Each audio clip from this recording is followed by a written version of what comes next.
The late September sun shone low across the grounds of Buckingham Palace. A reporter, Peter Jones, adjusted his press card, making sure everyone could see it. He was known for his nasty stories and trying to make people angry. Jones had made his career by creating arguments, and today's target was standing perfectly still, a royal guard in his famous red uniform. Guard Thomas Baker stayed at his post, perfectly still, showing his years of army training. The morning sun lit up his shiny buttons and medals, each one earned in real fights, fights that Jones was about to completely ignore to cause trouble. "Perfect," Jones muttered, checking his recording equipment.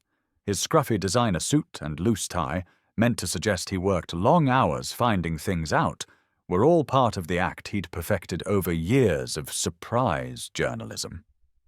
Time to show everyone what these toy soldiers are really like. The usual tourists were walking around, taking photos of the guard. Jones watched them, looking down on them, noticing how they kept a respectful distance. That was going to change. He'd made his career by going too far, by pushing until someone broke.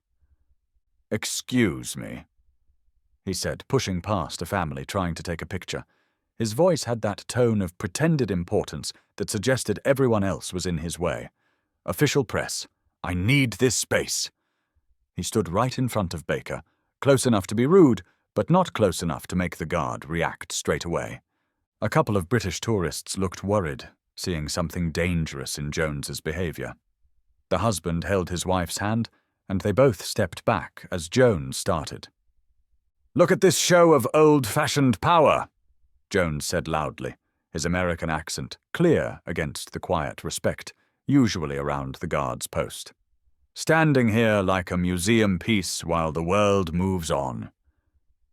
He turned to the crowd, acting for them. "Don't you all see what this represents? The last attempt of a fallen empire to stay important." Baker stayed still, looking straight ahead with professional control. But there was something in his stance, a tiny bit of tension, that showed he was aware of the trouble brewing. His white-gloved hands held his rifle perfectly, each finger showing controlled strength. Jones smiled, but the smile didn't reach his eyes. This was how he worked. Push, push, push until something happened, then change it to whatever story would cause the most anger. He'd done it to politicians, celebrities, and famous people across America. Now, standing in front of the legendary discipline of the Queen's Guard, he was ready to add another target. "Let's talk about what this uniform really means." Jones's voice cut through the morning air, each word chosen to cause anger. Centuries of taking over other countries, wrapped up in a pretty red package for tourists to photograph. He walked around Baker like a shark, his expensive shoes clicking on the stones. "Ladies and gentlemen," he said to the growing crowd with fake politeness, "what you're seeing here isn't just a man standing guard. It's everything wrong with holding on to old power structures." Jones's practiced tone had the fake authority of someone who thought being negative was the same as being clever. Several British tourists got angry at his words, while others just walked away, not wanting to see what was clearly going to be a nasty situation. An elderly woman held her handbag tighter, her face showing her disapproval. "Did you know," Jones continued, raising his voice, "that while this gentleman plays statue for holiday photos, both our countries are facing real problems? But hey, let's keep paying for this expensive costume party instead of dealing with real issues." Baker stayed in his position, perfectly still, though something flickered in his eyes. Not anger, but the calm understanding of a soldier who had faced much worse than a reporter trying to cause trouble. "You want to talk about history?" Jones stepped closer, his voice dropping to a more personal level that somehow carried even further. "Let's discuss how many nations had their resources stolen while men in these fancy uniforms stood guard. Or should we talk about more recent history? How Britain's army has shrunk to just parades while America carries the real burden of world security." A group of American tourists shifted uncomfortably. One woman whispered to her husband, "He doesn't speak for all of us." But Jones was just getting started, his words becoming sharper, more deliberately nasty. "Look at this rifle," he said, pointing at Baker's weapon. "Probably not even loaded, just like this whole show. All for show, no real meaning. A reminder of a time when Britain actually mattered in the world." An RAF veteran who had been watching straightened his shoulders, his service medals catching the sunlight. His wife touched his arm gently, a gesture that showed years of supporting his army service and knowing when to hold back. "The funny thing is," Jones continued, his voice sounding like someone giving a practiced speech, "in America, our army actually does things. They're not just tourist attractions. But here," he waved dismissively at Baker, "here we have highly trained soldiers reduced to dressing up for Instagram photos." The crowd had grown bigger now, drawn by the drama of Jones's performance. Some filmed with their phones, others watched with clear discomfort, but all could sense this was building towards something bad. "Tell me, soldier," Jones said to Baker directly, his voice full of fake concern, "does it bother you, standing here day after day, a living reminder of Britain's faded glory? Or have you convinced yourself this actually serves a purpose beyond entertaining American tourists?" Baker's posture remained perfect, his discipline unbreakable, but those who looked closely might have noticed his knuckles going slightly white on his rifle, the only visible sign that Jones's words were having any effect. "You know what really gets me?" Jones moved even closer, invading the carefully kept space around Baker's post. "In the time you've been standing here, playing your part in this tourist act, real journalists like me have been revealing actual truths.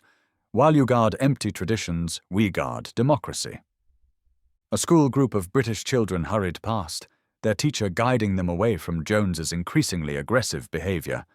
But his voice followed them, each word carefully chosen to hurt. "Let's talk about your training," he continued, his tone full of fake disgust.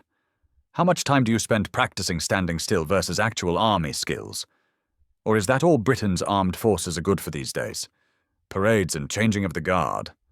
The RAF veteran who had been watching took a step forward, but his wife's grip on his arm tightened. "Not worth it, love," she whispered, though her own face showed the strain of staying calm. "I've covered war zones," Jones announced to his growing audience, conveniently forgetting to mention that his coverage had been mostly from hotel rooms in safe areas. "I've seen real soldiers in action. This," he pointed at Baker's perfect uniform, "this is what happens when a country loses its importance but can't admit it. You become a theme park attraction." Baker's eyes stayed fixed forward, but there was something in his stance now, a tiny shift that only fellow soldiers might recognize. The kind of tension that war veterans know comes before big action. "Here's what the viewers at home need to understand," Jones raised his voice further, playing to his imagined audience. "While America keeps world security, sends troops to real fights, leads the free world, Britain clings to these old-fashioned displays of show and ceremony. Tell me, guard, how does it feel to be a living museum piece?" A group of international tourists watched with growing discomfort as Jones circled closer to Baker. An Australian couple whispered to each other, the man shaking his head in disgust. "You want to know what real army presence looks like?"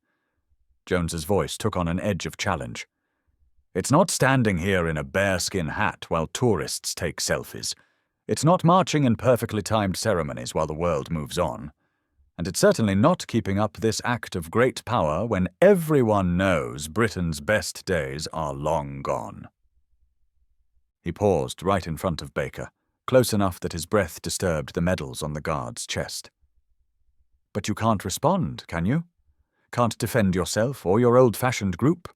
Because the moment you do, the moment you break character, you prove my point, that this is all just a big act."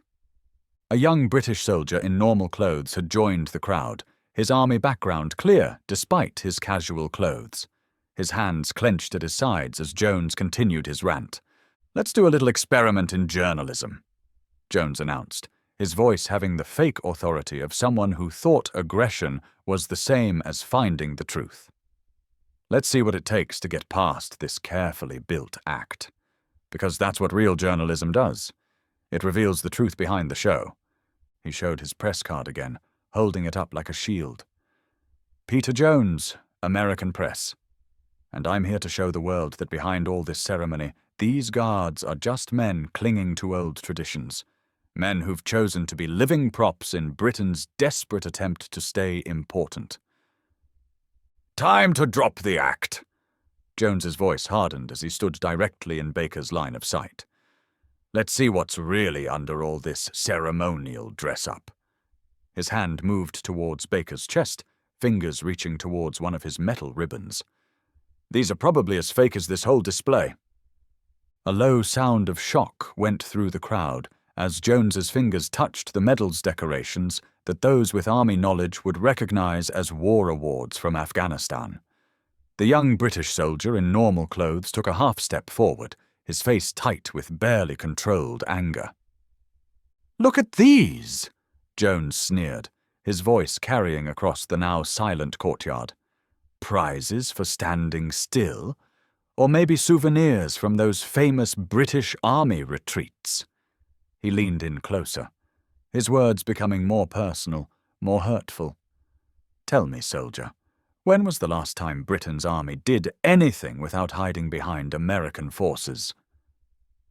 Baker's eyes stayed forward, but something dangerous flickered in their depths. Not the anger Jones was trying to cause, but something colder, more controlled. The discipline of a man who had faced real fights, real threats, and saw this performance for what it was. "Ladies and gentlemen," Jones turned to address his audience directly, playing to the cameras he imagined were rolling. "What we're seeing here is the perfect picture of modern Britain. All show, no real meaning. A guard who can't guard anything except his own precious rules. A soldier who can't soldier except in carefully planned ceremonies." The RAF veteran had moved closer, his campaign medals catching the sunlight. "Son," he called out, his voice carrying the weight of real service. "You're crossing the line. You don't understand lines." Jones laughed, the sound sharp and mocking. "That's all this is, isn't it? Lines and boundaries and careful rules to hide the fact that Britain's army strength has been reduced to tourist entertainment." He turned back to Baker, his voice dropping to a more personal level that somehow carried even further. "How does it feel, being a living prop in this big act? Standing here day after day pretending you're something more than a dressed-up dummy?" The crowd had grown bigger, drawn by the building tension. Some watched with clear discomfort, others with growing anger, but all could sense this was building towards something big. "I've interviewed real soldiers," Jones continued, though interviewed was a generous word for his usual surprise tactics. Men who actually fight, who serve their country with more than just perfect posture and shiny buttons. "This," he pointed rudely at Baker's uniform, "this is what happens when a nation can't admit its time has passed. You dress up your soldiers like toy soldiers because you can't bear to face what you've become." He moved even closer, his face inches from Baker's. "What's wrong, guard? Can't defend yourself? Can't defend this silly tradition? Or maybe," his voice took on a cruel edge, "maybe you know I'm right. Maybe under all this ceremony you're just another man who couldn't make it in a real army." The young British soldier in the crowd spoke up, his voice tight with controlled anger. "That man has more fighting experience than you have headlines, Mr. Jones." "Fighting experience?" Jones's laugh was deliberately over the top. "Standing guard over tourists. Marching in neat little squares. Please." He turned back to Baker, his voice dripping with contempt. "If you had any real army ability, you wouldn't be playing dress-up here. You'd be doing something that actually matters." Baker stayed still, but there was a new tension in his stance, the ready-to-act feeling of a war veteran recognizing a threat, even if it wasn't the kind Jones thought he was. "Let me show something for my viewers," Jones announced, reaching into his jacket. "Let's see what happens when we test the limits of this famous discipline." He took out his hand, now holding something that caught the sunlight. A water bottle. "Let's find out if there's actually a soldier under all this show, or just another man hiding behind tradition because he can't face reality." The crowd gasped as Jones unscrewed the cap, his intentions clear. The young British soldier started forward, but he was too far away to stop it. The RAF veteran's face had gone hard, recognizing what was about to happen. Jones raised the bottle, his smile cold. "Time to wake up from this historical fantasy, soldier. Let's see what happens when the ceremony gets a little damp." The water flew through the morning air, droplets catching the sunlight like crystals as they headed towards Baker's face. But before they could reach their target, before Jones's planned action could land, something changed. A shift so sudden it seemed to stop time itself. Baker's hand moved with the speed and accuracy of years of combat training, catching Jones's wrist in a grip that showed battlefield experience, not parade ground practice.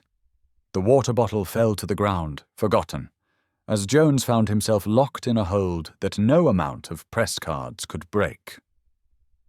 "Since you're so interested in reality," Baker's voice carried the quiet authority of someone who had commanded men in real fights, "let's discuss some facts."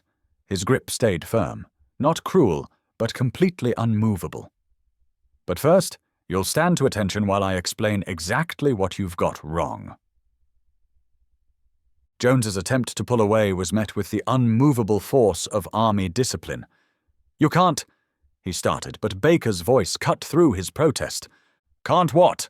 Break the rules?" The guard's eyes, now fixed directly on Jones, carried the weight of battles the reporter had only pretended to understand. "Rules exist to protect you, Mr. Jones, not us." The crowd had fallen completely silent, even the children, sensing they were seeing something extraordinary. The young British soldier in normal clothes had moved closer, his posture showing professional approval of Baker's control. "You came here looking for a story," Baker continued, his voice carrying across the courtyard with parade ground clarity. "You wanted to cause a reaction you could twist into your story about old traditions and ceremonial soldiers." His grip adjusted slightly as Jones tried to wriggle away. "But you made a big mistake in judging me." Jones's face had lost its smugness, replaced by the dawning realization that he'd completely miscalculated. "I'm press," he began, reaching for his usual shield of being a reporter. "You're a troublemaker," Baker corrected, his voice steady. "One who thinks aggression is the same as journalism, confrontation the same as truth. The medals you mocked, earned in fights while you were making up stories from the safety of your office." The RAF veteran had drawn closer, his own service medals shining. "The uniform you insulted, worn by men who've bled for the things you take for granted." Jones's attempt to reach for his phone was met with a tiny adjustment of Baker's grip, still professional, still controlled, but carrying a clear message about who was in control. "You wanted to test our discipline?" Baker's voice took on an edge of steel. "That discipline was made in places your camera crews would be scared to go.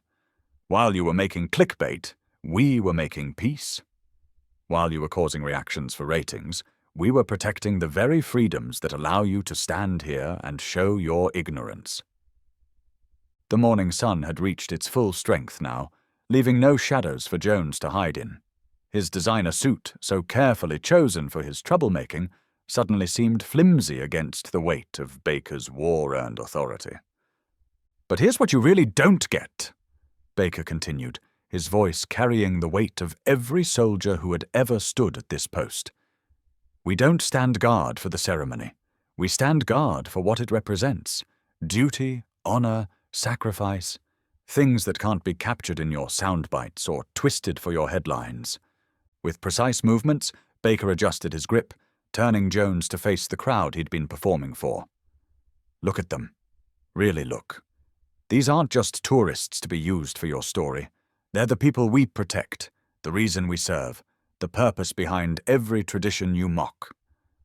The silence in the courtyard was complete, broken only by the sound of Jones's increasingly ragged breathing as he realized just how completely his performance had backfired. But Baker wasn't finished. The guard's response was only just beginning, and Jones was about to learn that some lessons can't be edited for maximum outrage. "I'll continue with showing what you did. Approximately 800 words.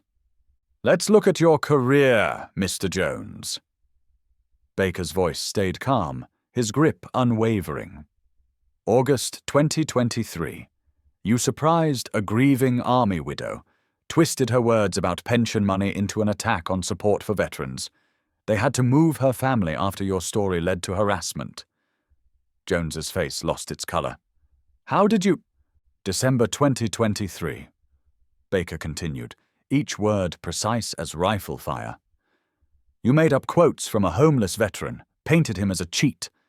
By the time the truth came out, that he'd earned a Silver Star in Baghdad, your story had already ruined his chances of getting a job." The young British soldier in the crowd spoke up. "March 2024, you changed footage of a Marine Corps training exercise to suggest bad behavior. 3 careers ruined before the unedited footage proved your story false. You see, Mr. Jones," Baker's voice carried across the now silent courtyard, "while you were building your reputation for hard-hitting journalism, we were building something else, a network of servicemen and women who look out for each other, who share information about those who try to hurt our community." Harper tried to keep up his professional act, but his voice cracked slightly. "This is harassment of the press." "Press." Baker's quiet laugh held no humor. "Let's talk about your press credentials. Suspended twice for breaking ethics rules, told off for making up sources, 3 lawsuits waiting for making false claims." His grip shifted slightly, maintaining perfect control. "You're not a journalist, Mr. Jones.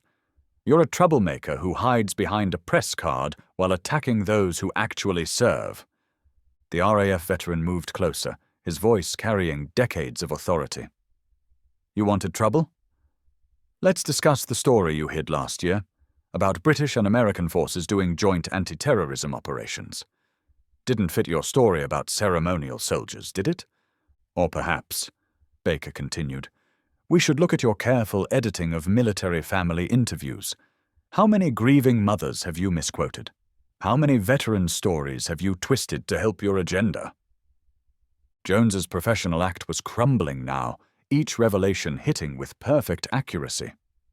"You can't prove—" "We don't need to prove anything," Baker cut him off. "Your own work shows you up. Every made-up controversy, every changed quote, every twisted story. It's all there for anyone who cares to look beyond the headlines." The crowd had grown bigger.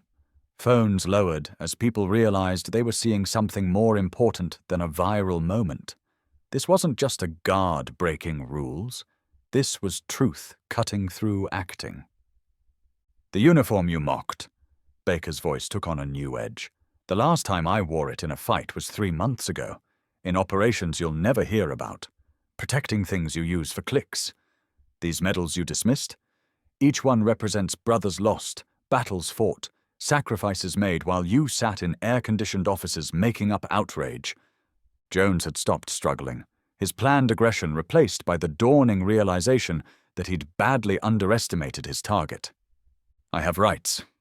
"Yes, you do," Baker agreed, his voice steady. "Rights protected by the very people you came here to make fun of. Rights defended by men and women who stand watch while you twist their service into clickbait. Rights kept safe by traditions you're too negative to understand." The young British soldier stepped forward. "Tell them about the bombing in Helmand, Mr. Jones, the one you blamed on British Army carelessness. 3 weeks of accusations before the truth came out that British forces had risked their own safety to protect civilian lives." "You came here thinking you'd reveal something," Baker continued, his voice carrying the weight of every soldier who'd ever stood guard. "Congratulations, you have. You've shown the difference between those who serve and those who take advantage of that service, between those who stand for something and those who fall for anything that might boost their ratings." The morning sun had reached its peak, leaving no shadows for Jones to hide in. His carefully built image of the fearless journalist had been taken away, leaving only the truth. A man who had built his career on attacking those who couldn't fight back, only to find himself facing someone who could. "So, yes, Mr. Jones," Baker's voice carried a note of finality. "I broke the rules today. But not for your story, not for your attempts to cause trouble. I broke it because sometimes the best way to guard tradition is to defend it from those who would spoil it for profit." The silence in the courtyard was complete, broken only by the sound of truth settling over the crowd. But Baker wasn't quite finished. There was one final lesson this self-proclaimed journalist needed to learn. "You've built your career on half-truths and causing trouble." Baker's grip remained steady as he delivered his final words. "But today, you've managed something remarkable. You've revealed the whole truth about yourself." With perfect accuracy, he released Jones's wrist and took one step back, resuming his guard position with smooth grace. Jones stumbled slightly, his expensive suit now wrinkled, his carefully built image in pieces. He reached for his phone, desperate to save something from this backfired performance. This assault will be reported." "To whom?" Baker's voice carried just enough edge to freeze Jones mid-reach. "The same editors who've started looking into your pattern of made-up sources, or perhaps the ethics board currently reviewing your press credentials." The crowd's silence held weight now, not the waiting quiet of earlier, but the heavy quiet of justice done. Jones's face twisted through a range of emotions: anger, fear, calculation, and finally a desperate kind of defiance. "You think this changes anything?" He spat, trying to put his shattered dignity back together. "Tomorrow, I'll still be reporting, still revealing, still hiding," Baker corrected, his eyes forward once more, his posture perfect, "behind a badge you've dishonored and a profession you've disgraced." The young British soldier stepped forward, his phone visible. "Every word of this has been recorded, Mr. Jones. Every revelation about your career, every exposed lie. Perhaps it's time for someone to report on the reporter." Jones's face drained of its remaining color. Without another word, he turned and pushed his way through the crowd, his departure lacking all the confidence of his arrival. His footsteps echoed across the courtyard, each one carrying him further from the story he'd thought he would create. The RAF veteran watched him go, then turned to Baker with a sharp salute. "Well handled, soldier." The guard returned the salute with perfect accuracy, then resumed his post as if nothing had interrupted his duty. The crowd began to leave, but something had changed in their behavior. Parents led their children past with new respect, explaining in quiet voices about honor and duty. Tourists took their photos more carefully, keeping a respectful distance that needed no barriers to enforce. And there stood Guard Thomas Baker, as steady as the principles he protected. His shadow stretched across the courtyard stones like truth itself, unwavering, uncompromising, and ultimately undefeated by those who would try to spoil it for profit. What do you think about this meeting between the reporter and the Royal Guard? How would you have handled someone trying to twist your words and actions for their own gain? Share your thoughts in the comments below. Remember, real journalism seeks truth. It doesn't make up controversy. Sometimes the most powerful response to someone trying to cause trouble isn't reaction, but revelation. Guard Baker didn't just defend his post. He showed the difference between those who serve truth and those who take advantage of it.